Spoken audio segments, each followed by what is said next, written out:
São 3 meses de trabalho, são 4 meses de trabalho. Esse entendimento do negócio, como é que fica aí já começando a discussão e assim, fiquem à vontade para puxar a vez, falar ou não, fiquem à vontade, mas puxando a discussão, e Bru, como é que fica, por exemplo, para você lá no teu dia a dia? Às vezes você tem né, como negócio, e uma pessoa de negócio, quanto mais rápido eu tiver, melhor. Como fica essa paciência, como é que fica administrar essa angústia, os chefes, os pares que querem aquele resultado e, enfim, é um estudo, como ela falou, é uma ciência. Não necessariamente vai dar certo em 10 dias, 15, 20, um mês, 2, né? Na verdade, eu estou pensando, né, com vocês, né, ouvindo até... hoje a gente não tem nessa ansiedade. E a gente nem tem naquela coisa... A gente acho que já reconhece o quanto esse trabalho é importante. Então, porque a gente não tem dentro da nossa estrutura uma pessoa que consiga analisar as coisas, consiga fazer sentido dos dados que a gente tem. Óbvio que a gente tem muito conhecimento do negócio em si, né? A gente sabe o que impacta mais, o que não, mas a gente não tem essa habilidade dentro da nossa área hoje. Então, a gente está mais ansiosa, diria, para logo ter essas pessoas junto com a gente e começar a aprender junto. Acho que uma coisa que também você observa com a gente é que a gente está querendo aprender junto. Então, isso aqui é um ponto. A gente sabe que tem nos dados, a gente sabe que tem no potencial, a gente não sabe nem o que esperar dessa pessoa. Eu sei, na verdade, o que eu espero, óbvio, né? Quero que ele me fale onde tem oportunidade para vender mais, e aí eu vou fazer a campanha lá, mas eu sei que não é tão fácil. Então, todas essas coisas, meio assim, um pouco de aquele desconhecido para nós, nos deixa até mais animado, eu diria. Não tenho realmente essa ansiedade. A gente está agora no processo, né, de contratar o data scientist. A gente até já tem um que vai começar semana que vem. Então a gente está todo mundo ansioso, esperando lá. O primeiro data scientist. Esse sofre, né? Esse altas sofre muito mais. Vai sofrer um pouquinho. Vai ter uma turca, né, do lado, imagina, nem sei se ela sabe. Uma empresa alemã com uma chefe turca. Alemã, vai ter um turco que a gente realmente... Então, acho que, assim, está todo mundo esperando ele chegar. E vamos... Altas expectativas. Ele vai ser o salvador, né? Tipo... E a gente vê um pouco assim. Até o meu chefe também fala isso, né? Tem que tomar esse cuidado, né? Tem que tomar esse cuidado, é verdade. E o time que chega lá para o trabalho, as pessoas que você conhece, como é que você vê essa ansiedade assim das pessoas se prepararem? Aí acho que vale um pouco para os dois, né? Quanto tempo que leva para você, de fato, estar preparado para ser um data science? Porque, como você falou, tem uma tríade importante aí. Ninguém nasceu pronto, não tem uma faculdade que deixe só alguma pessoa pronta, né?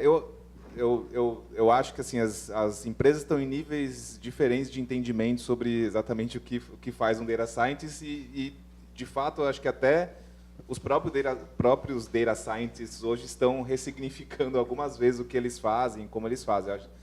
Muito verdade. Né? Então tem... E eu acho que é interessante, pegando a fala da Bárbara antes, essa história da ciência de dados agregando valor ao negócio, né?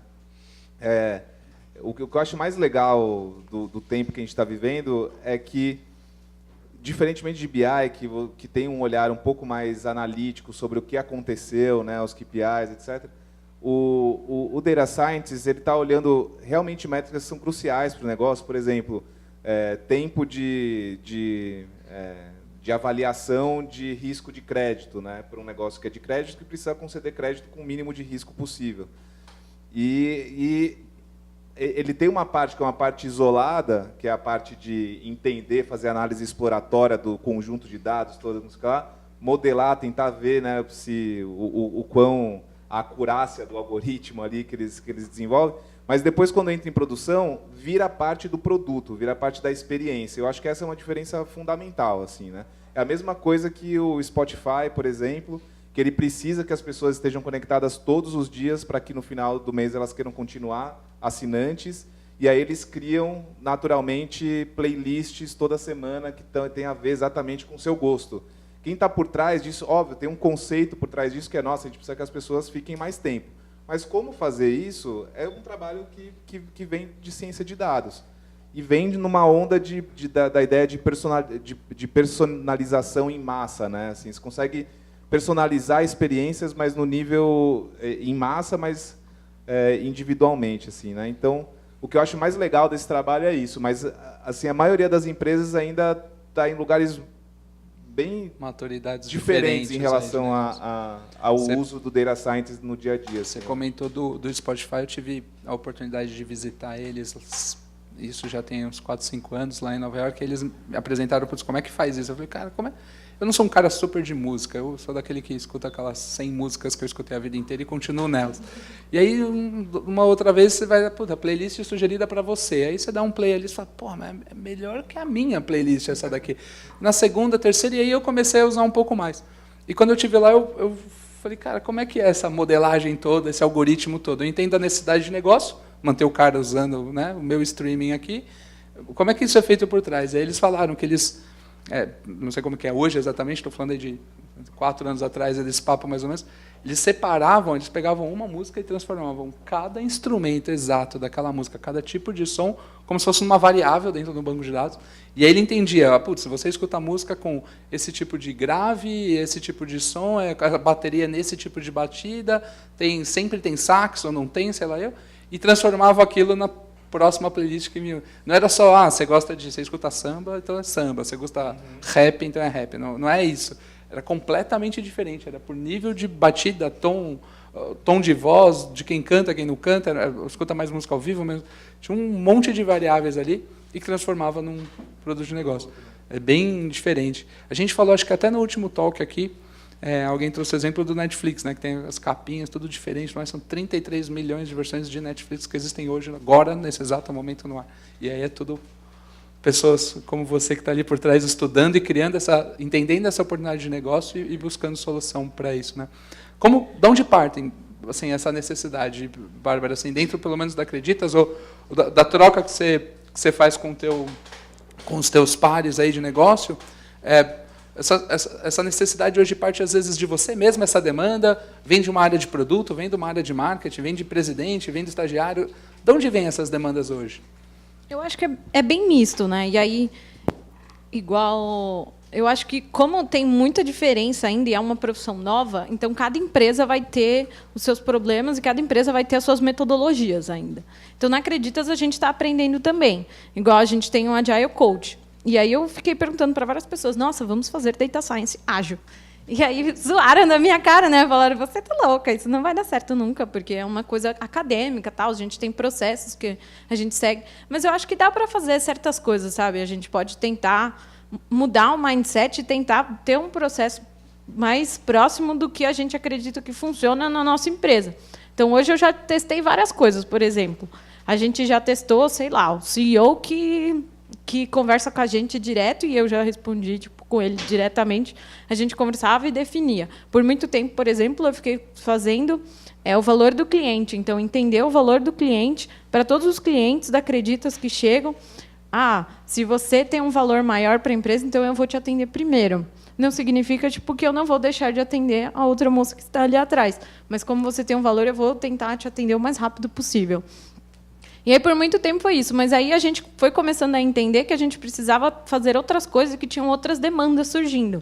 Então, falaram, eu preciso entender, por exemplo, se o imóvel que a pessoa está dando em garantia está numa região legal. Será que aquela é uma região legal? A Acreditas hoje atende o Brasil inteiro. Mas a gente não tem gente do Brasil inteiro trabalhando na Acreditas. Ela fica em São Paulo.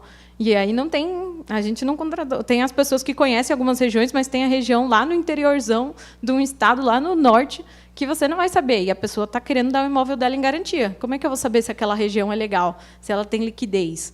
Se o imóvel dela... É uma garantia, de fato. Se alguém vai querer comprar essa garantia depois no leilão, se ela não pagar. Então, é nessa hora que a gente entra, né? E aí a gente foi começando a entrar mais, participando mais de produto. Hoje, antes a gente era um cross squad, né, dentro da Acreditas, e hoje a gente está migrando para o modelo em que a gente está no squad. Então, a Acreditas trabalha no modelo de squad ultimamente, em que tem não só tecnologia, mas tem tecnologia, produto, analytics, UX e agora data science.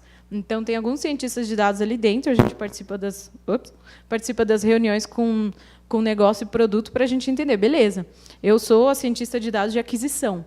Então, dentro de aquisição e de marketing, eu quero entender quais são os problemas. O que a gente vai fazer com essa quantidade gigante de cliente? O que a gente pode fazer? Será que a gente pode fazer uma personalização de campanhas e entender, por exemplo, fazer uma campanha específica para você, que está atrás, sei lá, do empréstimo para pagar o seu, sei lá, casamento? É que teve uma notícia esses dias de uma moça que contratou o empréstimo para pagar o casamento.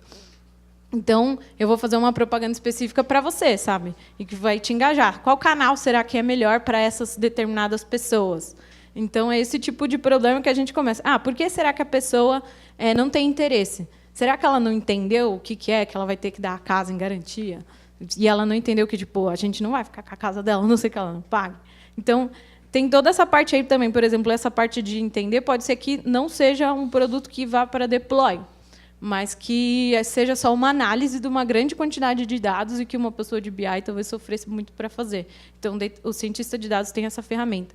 Acho que, junto de produto e junto de todas essas pessoas, né, de negócio, o cientista de dados consegue, ele mesmo, dizer a solução que vai melhor atacar aquele problema. E priorizar também o teu próprio trabalho, assim, putz, isso aqui tem muito mais a ver com o negócio, eu tenho a possibilidade de dar um retorno muito maior do que essa, que talvez seja até mais fácil de fazer. Consegue, inclusive, priorizar, tem essa liberdade no dia a dia. Porque a pessoa de negócio ela vai saber assim, eu tenho esse problema. Aí eu posso falar para o cientista de dados, faz aí um negócio que me dá uma probabilidade 0 a 1 do cliente, não sei o quê.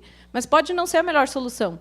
E só quem vai saber qual vai ser a melhor solução vai ser o próprio cientista de dados, né? Porque ele que conhece todas as ferramentas, ele que tem um cinturão lá que vai saber. Ele vai saber todas as ferramentas que ele tem. Não, a outra pessoa nem sempre vai saber tudo.